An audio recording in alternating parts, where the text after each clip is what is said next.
talk about friendship. Friendships among women. Yes. Because women's friendships are different than men's friendships.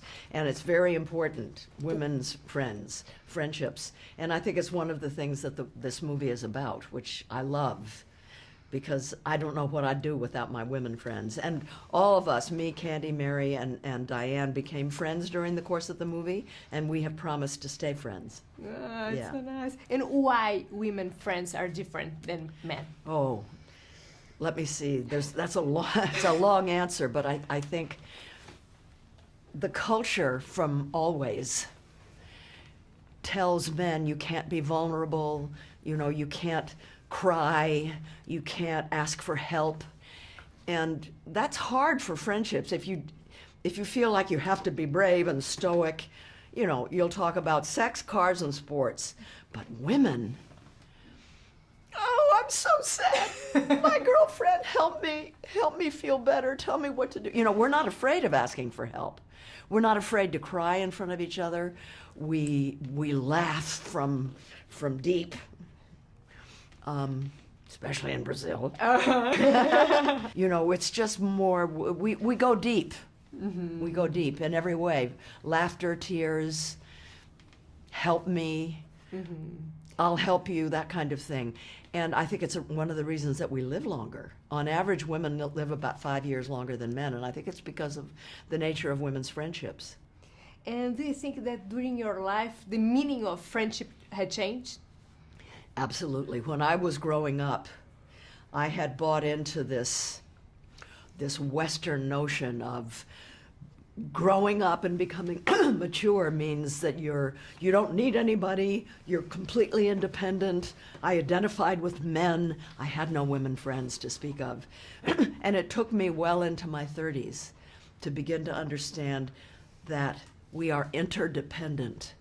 None of us stand on our own, as some lone ranger, that we have to welcome interdependence and be open to other people. But I had to learn that. It was not natural to me. Mm-hmm. And I think that's why I appreciate it more, because I didn't always feel that way.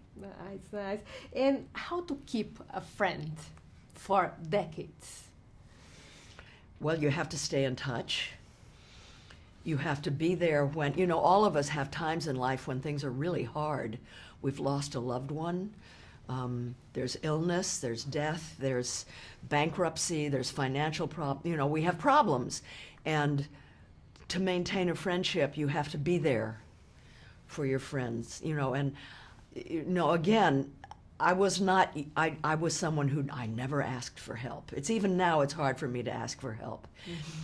And I remember I had a surgery. I had a hip replacement because I have arthritis. Uh-huh. And I was living in Atlanta, and I was in bed, and I was hazy from anesthetic. And I felt this wonderful feeling at my feet. And I opened my eyes, and there was my friend Eve Ensler. She wrote the Vagina Monologue. She's one of my best friends. Uh-huh. She'd flown down from New York to massage my feet. Oh, and I said to her, why did you do that? And she said, because I love you. Oh, that's how to maintain a friendship. You show up when you're needed without being asked. Do you think that internet, this connection that you have today, I think it helps. Yeah, I do. I can go on Diane's incredibly beautifully curated Instagram and see what she's doing. I can follow Mary and Candy, and they can follow me, and we can shoot each other. It's just thinking of you. Mm-hmm. Simple as that. It's much easier to do that than before we had internet. But maybe now we hug less, kiss less our friends. What do you think about that? Not me. No? Because maybe you are, okay, I sent a message. I spent too much time in Europe and in Latin America. I've learned the value of hugging and touching, yeah. Can I ask you, who is your best friend?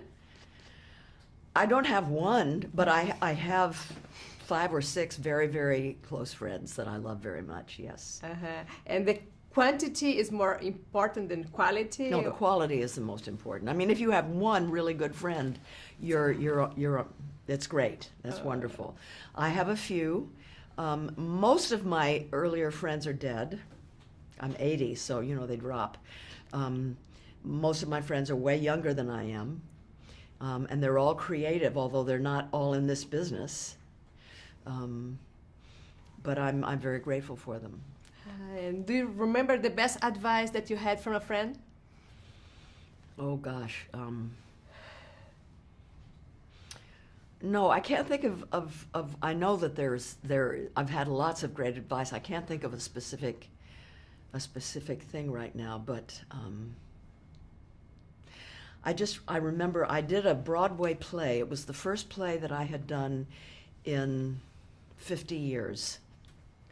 I was 71 when I did it. And on opening night, my friend Eve Ensler sent me the most wonderful gift. It was a rock. And when the rock was closed, together, it was just, you wouldn't have looked at it twice. It was just a rock.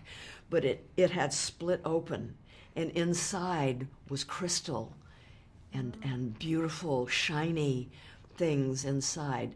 And what it said to me was, expose your inside.